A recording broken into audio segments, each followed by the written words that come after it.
ಮಕ್ಕಳ school pressure ಮತ್ತು mental ಹೆಲ್ತ್ಗೆ ಯಾವ ರೀತಿ ಸಂಜೀವನ ಥೆರಪಿಯಲ್ಲಿ ಚಿಕಿತ್ಸೆಯನ್ನು ಮಾಡಬೇಕು ಅನ್ನೋದನ್ನು ನಾನೀಗ ಹೇಳ್ಕೊಡ್ತಾ ಇದ್ದೇನೆ.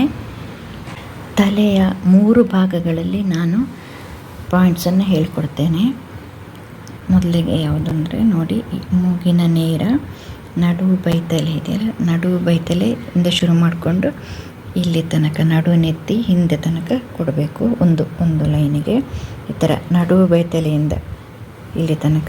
ಇನ್ನೊಂದು ಈ ಕಣ್ಣಿನ ಇಲ್ಲಿಂದ ಶುರು ಮಾಡಿಕೊಂಡು ಇಲ್ಲಿಂದ ಇಲ್ಲಿ ತನಕ, ಕೊಂಬಿನ ತನಕ, ಇದು ಎಡ ಬದಿಯಿಂದ. ಮತ್ತು ಇನ್ನೊಂದು ಬಲ ಬದಿಗೆ ಈ ಕಣ್ಣಿಂದ ಇಲ್ಲಿಂದ ಶುರು ಮಾಡಿಕೊಂಡು ಈ ಬಲ ಕೊಂಬಿನ ತನಕ ಪ್ರೆಷರ್ ಪಾಯಿಂಟ್ ಕೊಡುವಂಥದ್ದು. ಮೂಗಿನ ನೇರ ಇಲ್ಲಿಂದಲೇ ಹೀಗೆ ಪ್ರೆಸ್ ಮಾಡ್ಕೊಂಡು ಬರೋದು. ಇಷ್ಟ ದೇವರ ನಾಮಜಪ ಮಾಡಿಕೊಂಡು ಪ್ರತಿ ಪಾಯಿಂಟಲ್ಲೂ 10 ಕೌಂಟ್, 10 ಅಥವಾ 15 ಕೌಂಟು ಅಲ್ಲೇ ಬೆರಳನ್ನಿಟ್ಟು ಪ್ರೆಸ್ ಮಾಡ್ತಾ ಹೋಗಬೇಕು. ಬೆರಳನ್ನು ಅಲ್ಲೇ ಇಟ್ಬಿಟ್ಟು ಈ ಥರ ಟೂತ್ ಬ್ರಷ್ನಲ್ಲಿ 1 2 3 4 5 ಹೀಗೆ 10 ಅಥವಾ 15 ಪಾಯಿಂಟ್, ಮತ್ತು ಅದರ ನೆಕ್ಸ್ಟ್ ಹೀಗೆ 15 ಪಾಯಿಂಟ್. ಮಕ್ಕಳಿಗೆ ಅದರಿಂದ ಕಾನ್ಸಂಟ್ರೇಷನ್ ಕೂಡ ಬರ್ತದೆ. ಅವರಿಗೆ ಸ್ಕೂಲ್ ಪ್ರೆಷರೆಲ್ಲ ಕಡಿಮೆ ಆಗ್ತದೆ ಈ ಥರ ಮಾಡೋದ್ರಿಂದ. ಟೆನ್ಷನ್ ಕಡಿಮೆ ಆಗ್ತದೆ ಮಕ್ಕಳಿಗೆ. ಹೀಗೆ ನೋಡಿ, ಈಗಾಗಲೇ ಇದು ಸ್ಟಾರ್ಟಿಂಗ್ ಪಾಯಿಂಟು. ಇಲ್ಲೂ ಕೂಡ ಪ್ರೆಷರ್ ಕೊಡಬೇಕು. ಇಲ್ಲಿಂದರೆ ಹತ್ತಿರ ಸ್ಟ್ರೈಟ್ ಹಿಂದೆ ಹೀಗೆ ಕೊಡ್ತಾ ಹೋಗೋದು. 15 ಕೌಂಟ್ ಕೊಡ್ತಾ ಹೋಗೋದು. ನಡು ಬೈತಲೆ ಹೆಣ್ಮಕ್ಳಿಗಾದರೂ ಇದೇ ಥರ ಮಾಡ್ಬೋದು, ಗಂಡು ಮಕ್ಕಳಿಗಾದರೂ ಇದೇ ಥರ ಮಾಡಿಕೊಂಡು ಹೋಗೋದು. ನಡು ಬೈತಲೆ ಮಾಡಿಕೊಂಡ್ರೆ ನಿಮಗೆ ಈಸಿ ಆಗ್ತದೆ. ಈ ಥರ ಪ್ರೆಷರ್ ಕೊಡ್ತಾ ಹೋಗೋದು ಇಲ್ಲಿ ತನಕ.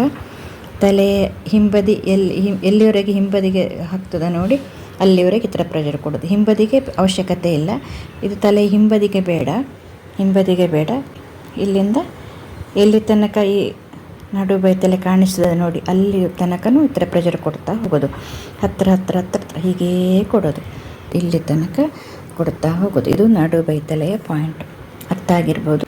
ಈಗ ಎಡಬದಿಯ ಪಾಯಿಂಟನ್ನು ನಾನು ಹೇಳ್ತೇನೆ ನೋಡಿ. ಇಲ್ಲಿಂದ ಈ ಕಣ್ಣಿಂದ ಶುರು ಮಾಡಿಕೊಳ್ಬೇಕು.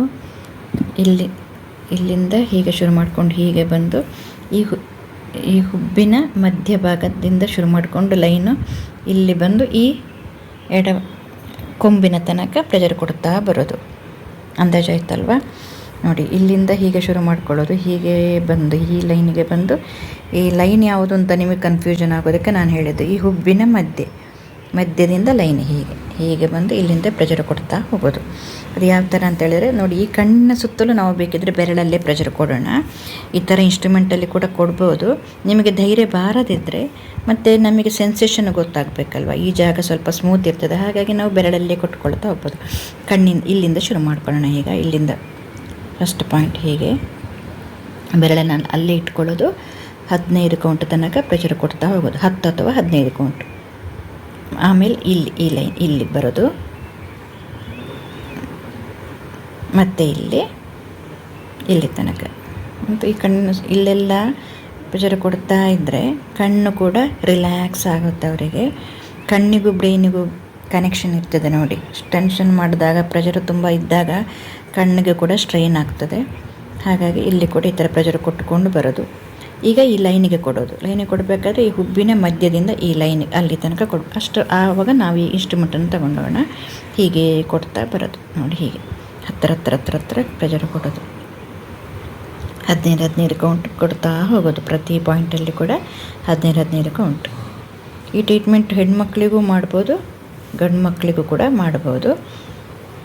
ಇದೇ ಥರ ಮಾಡಿದರೆ ಆಯ್ತು ಇಬ್ಬರಿಗೂ. ಹೀಗೆ ಇಲ್ಲಿಂದ ಇಲ್ಲಿ ತನಕ ನೋಡಿ. ಇದು ಕೊಂಬಿನ ಜಾಗ.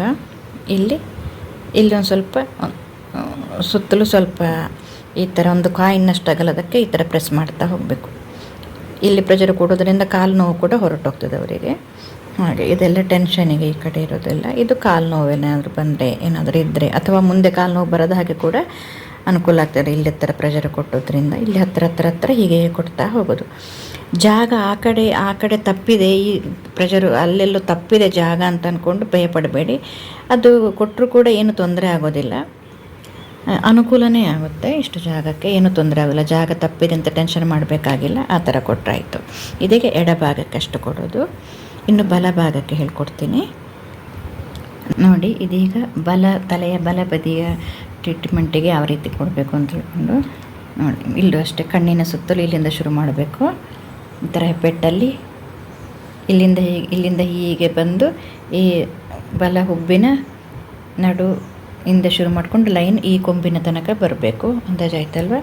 ಇಲ್ಲಿಂದ ಹೀಗೆ ಶುರು ಮಾಡಿಕೊಂಡು ಪ್ರೆಷರ್ ಕೊಡ್ತಾ ಈ ಲೈನಿಂದ ಇಲ್ಲಿ ತನಕ.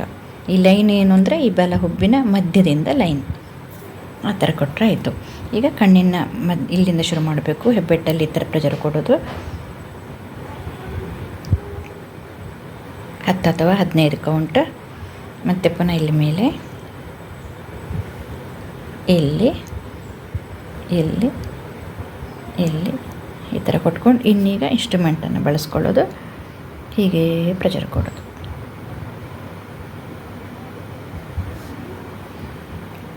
ತುಂಬ ಪ್ರೆಷರ್ ಇರೋ ಮಕ್ಕಳಿಗೆ ಈ ಪ್ರೆಸ್ ಮಾಡಿದ ಜಾಗದಲ್ಲೆಲ್ಲ ನೋವಿರ್ತದೆ,